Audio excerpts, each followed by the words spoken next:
remembered. Are you a class act? Most likely you have heard these questions in some way, shape, or form. But have you ever answered them? Mr. Toastmaster, fellow Toastmasters and guests, on average in this life, we're just a little blip on a big screen. What can we do to make our lives matter? To be more than a mere blip. We have to begin to expand from there, from the blip, if we are to live a life that matters. When and where do you begin? Do it here. Do it now. First, ask yourself these questions. How do you think people feel when you enter a room? Are they very glad to see you? Or do they shrink away and hope that you don't come talk to them? Are they going to hear a lot of whining and complaining? Or be inspired? Do you darken a room? Do you lighten it? In other words, do you leave a room better than when you found it? Can the words committed, reliable, kind, and gracious be words that describe you? Are you someone that people can count on? Are you a good friend? I once heard someone say that a real friend knows the song of your heart and can sing it back to you. Do you know what your friend's desires are?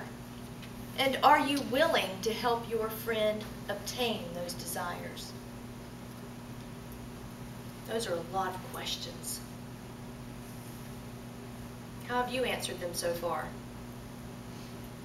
People love to witness greatness because it gives them permission to do the same. And I would rather not be just a dime a dozen.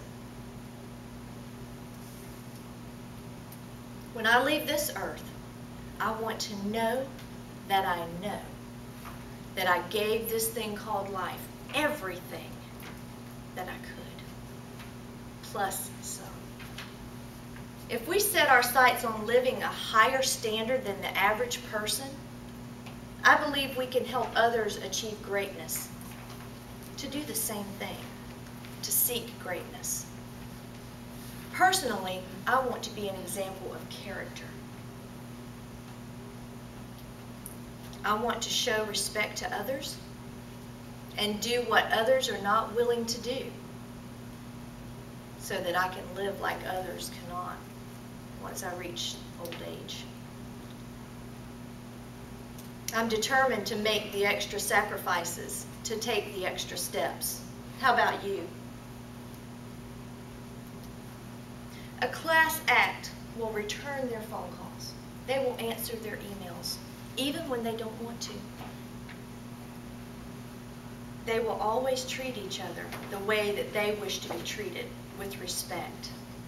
They care enough to find out other people's heart's desires. I refuse to be someone who barely got along and did not help others along the way. Can everyone be helped? No, because some people don't know how to dream. They don't have any hope and they don't have a future. But the ones that you can help, you should. Erik Erikson developed the stages of psychosocial development. There are 8 stages, and in the interest of time, of course, and what is pertinent to tonight, we will only address the last 3. Young adulthood, and some of you will be happy to hear that goes all the way to 40. From ages of 19 to 40. I know when I used to be there, I was like, oh yes, it's called young adulthood. I'm so happy. But the basic conflict here is intimacy versus isolation. It's about relationships, in other words. Young adults need to form, this is what Eric Erickson said, young adults need to form intimate, loving relationships with other people. Success leads to strong relationships, while failure results in loneliness and isolation. So you can choose isolation or intimacy. The next stage, middle adulthood, 40 to 65. Generativity versus stagnation. Work and parenthood. Adults need to create or nurture things that will outlast them, he says, often by having children or creating a positive change that benefits others.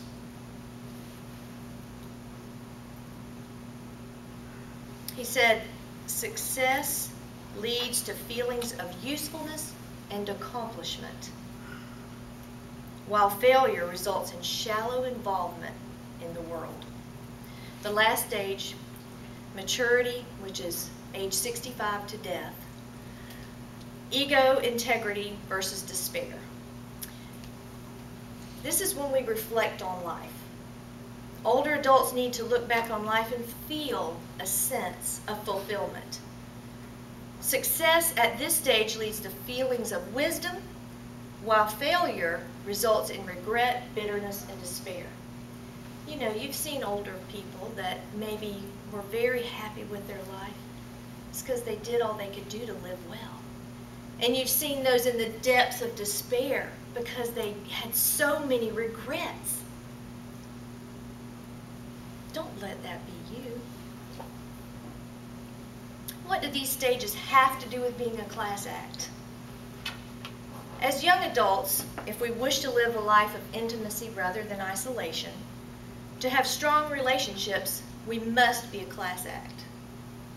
This can be done by being a good friend, by being reliable, by being someone that can be counted on. If we are to be generative rather than stagnant, and that word says it all, doesn't it? To have feelings of usefulness and accomplishment in middle adulthood, we must be a class act. And we can do this by striving for excellence in everything that we do.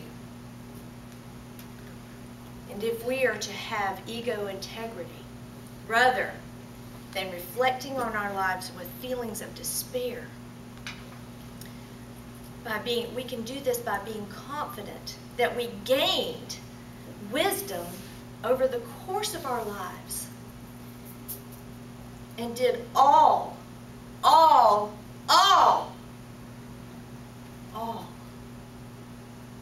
we could do to fulfill our life's mission. What is your life's mission? We must be a class act.